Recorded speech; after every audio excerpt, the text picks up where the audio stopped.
चेष्टा मत कर, क्षमा करने को मैं राजी हूं। बुद्ध ने कहा, आप और मुझे जानते हैं,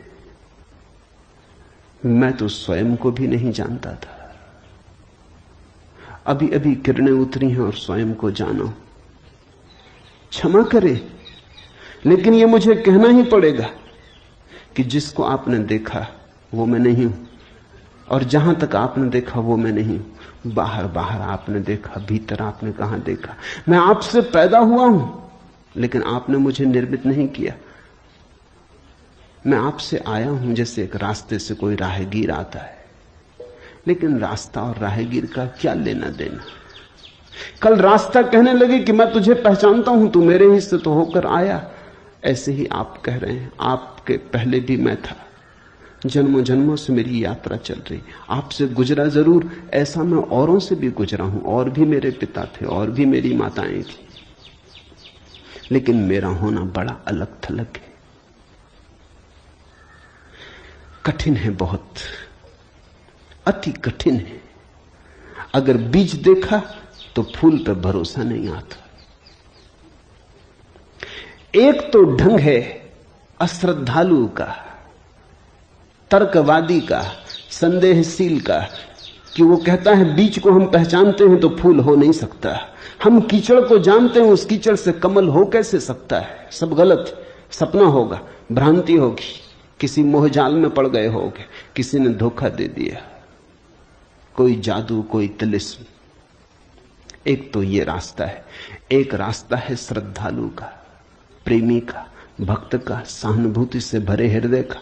वो फूल को देखता है और फूल से पीछे की तरफ यात्रा करता है। वो कहता है जब फूल में ऐसा सुगंध हुई, जब फूल में ऐसी विभा प्रकट हुई, जब फूल में ऐसी प्रतिभा, जब फूल में ऐसा कुंवारापन दिखा, तो जरूर बीज में भी रहा होगा।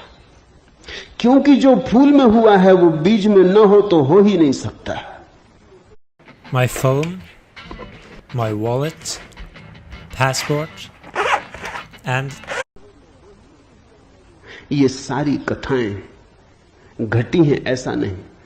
जिन्होंने अष्टावक्र के फूल को देखा, उनको ये ख्याल में आया कि जो आज हुआ है वो कल भी रहा होगा। छिपा था, अवगुंठित था, पर्दे में पड़ा था। जो आज है, अंत में है, वो प्रथम भी रहा होगा। जो मृत्यु के क्षण में दिखाई पड़ रहा है, वो जन्म के क्षण में भी मौजूद रहा होगा, अन्यथा पैदा कैसे होता। तो एक तो ढंग है फूल से पीछे की तरफ देखना, और एक है बीज से आगे की तरफ देखना। गौर से देखो तो दोनों में सारसूत्र एक ही है, दोनों की आधार भित्ति एक ही है, लेकिन कितना जमीन आसमान का अंतर हो जाता है। जो बीज वाला है वो भी ये कह रहा है कि जो बीज में नहीं है वो फूल में कैसे हो सकता है, ये उसका तर्क है। फूल वाला भी यही कह रहा है, वो कह रहा है जो फूल में है वो बीज में भी होना ही चाहिए। दोनों का तर्क तो एक है, लेकिन दोनों के देखने के ढंग अलग है। बड़ी अड़चन। मुझसे कोई पूछता था कि आपके साथ बचपन में बहुत लोग पढ़े होंगे, स्कूल में, कॉलेज में, वे दिखाई नहीं पड़ते। वे कैसे दिखाई पड़ सकते? उनको बड़ी अड़चन है, वो भरोसा नहीं कर सकते, अति कठिन है उन्हें। कल ही मेरे पास रायपुर से किसी ने एक अखबार भेजा, श्री हरशंकर परसाई ने एक लेख मेरे खिलाफ लिखा है। वो मुझे जानते हैं, कॉलेज के दिनों से जानते हैं, हिंदी के मूर्धन्य व्यंग्य लेखक हैं। मेरे मन में उनकी कृतियों का आदर है। लेख में उन्होंने लिखा है कि जबलपुर की हवा में कुछ खराबी है, यहां धोखेबाज और धूर्ती पैदा होते, जैसे रजनीश, महेश योगी, मुंदड़ा, 3 नाम उन्होंने गिनाए।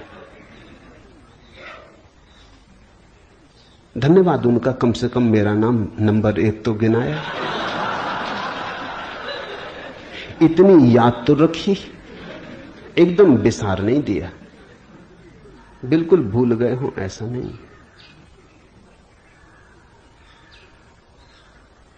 लेकिन अड़चन स्वाभाविक है, सीधी साफ है, मैं उनकी बात समझ सकता हूं। ये असंभव है बीज को देखा तो फूल में भरोसा। फिर जिन्होंने फूल को देखा उन्हें बीज में भरोसा मुश्किल हो जाता है। तो सभी महापुरुषों की जीवन कथाएं दो ढंग से लिखी जाती हैं। जो उनके विपरीत हैं वो बचपन से यात्रा शुरू करते हैं, जो उनके पक्ष में है वो अंत से यात्रा शुरू करते हैं और बचपन की तरफ जाते हैं। दोनों एक अर्थ में सही है, लेकिन जो बचपन से यात्रा करके अंत की तरफ जाते हैं वो वंचित रह जाते हैं।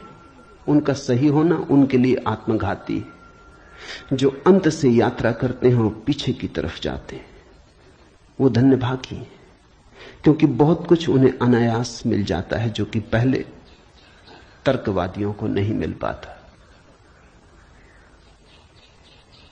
अब न केवल मैं गलत मालूम होता हूं, मेरे कारण जबलपुर तक की हवा उनको गलत मालूम होती। कुछ भूल हवा पानी में होनी चाहिए। यदि मैं उनको कहना चाहूंगा जबलपुर को कोई हक नहीं है मेरे संबंध में हवा पानी को अच्छा या खराब तय करने का। जबलपुर से मेरा कोई बहुत नाता नहीं है। थोड़े दिन वहां था, महेश योगी भी थोड़े दिन वहां थे, उनका भी कोई नाता नहीं। हम दोनों का नाता किसी और जगह से है। उस जगह के लोग इतने सोए हैं कि उन्हें अभी खबर ही नहीं है। महेश योगी और मेरा जन्म पास ही पास हुआ, दोनों गाडरवाड़ा के आसपास पैदा हुए।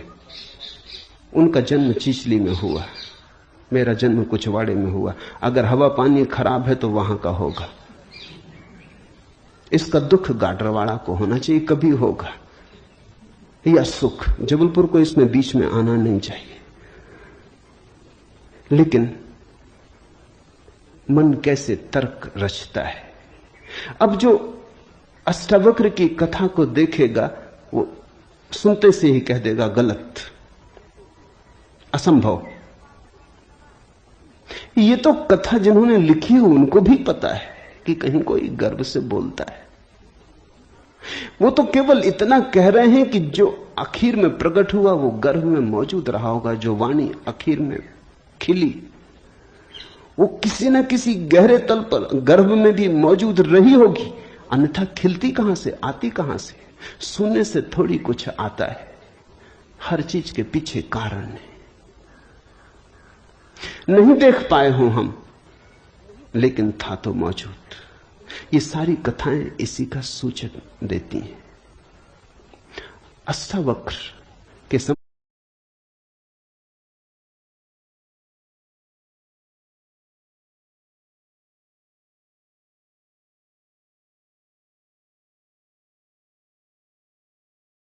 संबंध में दूसरी बात जो ज्ञात है वो है जब वे 12 वर्ष के थे।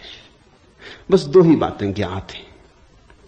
तीसरी उनकी अष्टावक्र गीता है, या कुछ लोग कहते हैं अष्टावक्र संहिता। जब वे 12 वर्ष के थे तो एक बड़ा विशाल शास्त्रार्थ जनक ने रचा। जनक सम्राट थे और उन्होंने सारे देश के पंडितों को निमंत्रण दिया और उन्होंने 1000 गायें राजमहल के द्वार पर खड़ी कर दी और उन्होंने गायों के सींगों पर सोना मढ़ दिया और हीरे जवाहरात लटका दिए और कहा जो भी विजेता होगा वो इन गायों को हाँक के ले जाए। बड़ा विवाद हुआ। अष्टावक्र के पिता भी उस विवाद में गए। खबर आई सांझ होते होते कि पिता हार रहे हैं। सबसे तो जीत चुके थे, वंदिन नाम के एक पंडित से हारे जा रहे हैं। ये खबर सुन के अष्टावक्र भी राजमहल पहुंच गया। सभा सजी थी, विवाद अपनी आखिरी चरम अवस्था में था, निर्णायक घड़ी करीब आती थी। पिता के हारने की स्थिति बिल्कुल पूरी तय हो चुकी थी। अब हारे तब हारे की अवस्था थी। अष्टावक्र दरबार में भीतर चला गया। पंडितों ने उसे देखा, महापंडित इकट्ठे थे। उसका 8 अंगों से टेढ़ा मेढ़ा शरीर, वो चलता तो भी देख के लोगों को हंसी आती। उसका चलना भी बड़ा हास्यास्पद था। सारी सभा हंसने लगी। अष्टावक्र भी खिल के हंसा।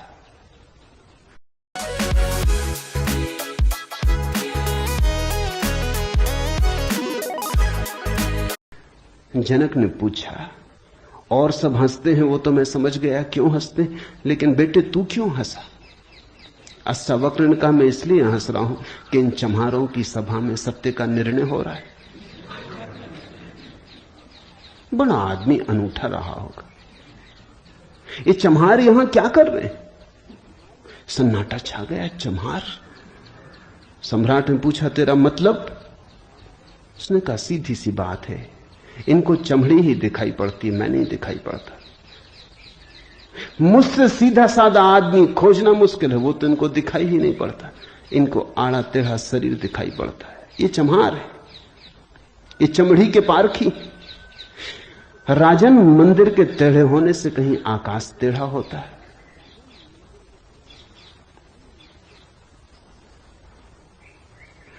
घड़े के फूटे होने से कहीं आकाश फूटता है? आकाश तो निर्विकार है। मेरा शरीर टेढ़ा मेढ़ा है, लेकिन मैं तो नहीं। ये जो भीतर बसा है इसकी तरफ तो देखो।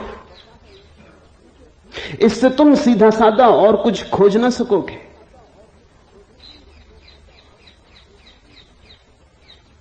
ये बड़ी चौंकाने वाली घोषणा थी। सन्नाटा छा गया होगा। जनक प्रभावित हुआ, झटका खाया। निश्चित ही कहां चम्हारों की भीड़ इकट्ठी करके बैठा है। खुद पे भी पश्चाताप हुआ, अपराध लगा कि मैं भी हंसा। उस दिन तो कुछ न कहते बना, लेकिन दूसरे दिन सुबह जब सम्राट घूमने निकला था तो राह पर अष्टावक्र दिखाई पड़ा। उतरा, घोड़े से पैरों में गिर पड़ा। सबके सामने तो हिम्मत न जुटा पाया। एक दिन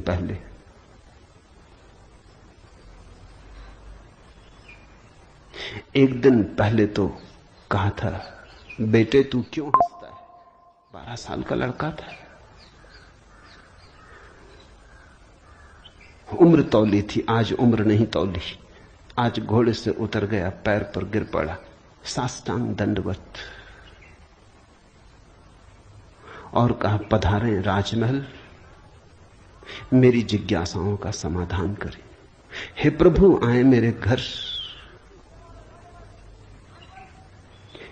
बात मेरी समझ में आ गई। रात भर में सो ना सका। ठीक ही कहा, शरीर को ही जो पहचानते हैं उनकी पहचान गहरी कहां। आत्मा के संबंध में विवाद कर रहे हैं और अभी भी शरीर में रस और विरस पैदा होता है, घृणा, आकर्षण पैदा होता है। मर्त्य को देख रहे हैं, अमृत की चर्चा करते हैं।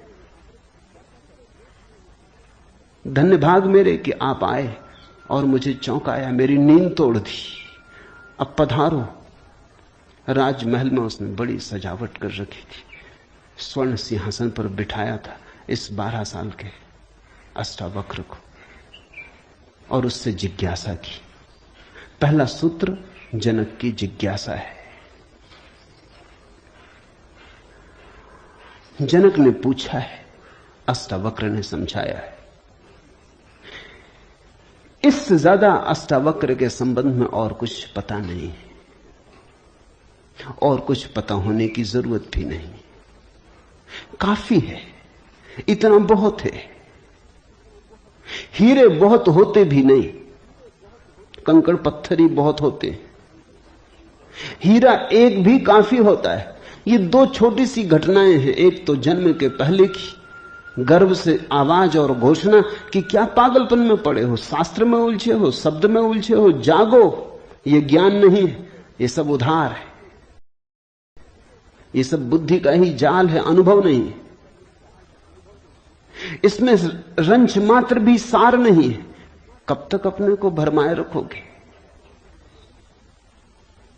और दूसरी घटना, राजमहल में हंसना पंडितों का और कहना अष्टावक्र का कि जीवन में देखने की दो दृष्टियां हैं, एक आत्मदृष्टि, एक चर्म दृष्टि। चम्हार चमड़ी को देखता, प्रज्ञावान आत्मा को देखता। तुमने गौर किया? चम्हार तुम्हारे चेहरे की तरफ देखते नहीं, वो जूते को ही देखता। असल में चम्हार जूते को देख के सब पहचान लेता तुम्हारे संबंध में कि आर्थिक हालत कैसी है।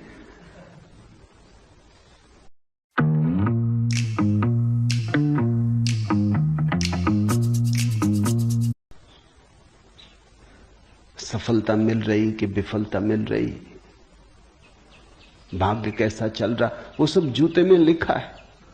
जूते की सिलवटें कह देती, जूते की दशा कह देती, जूते में तुम्हारी आत्मकथा लिखी। चम्हार पढ़ लेता। जूते में चमक, जूते का ताजा और नया होना चम्हार तुमसे प्रसन्नता से मिलता है। जूता ही उसके लिए तुम्हारी आत्मा का सबूत है। दर्जी कपड़े देखता है, तुम्हारा कोट कपड़ा देख के समझ लेता हालत कैसी। सबकी अपनी बंधी हुई दृष्टियां हैं।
People keep asking me, Sadhguru,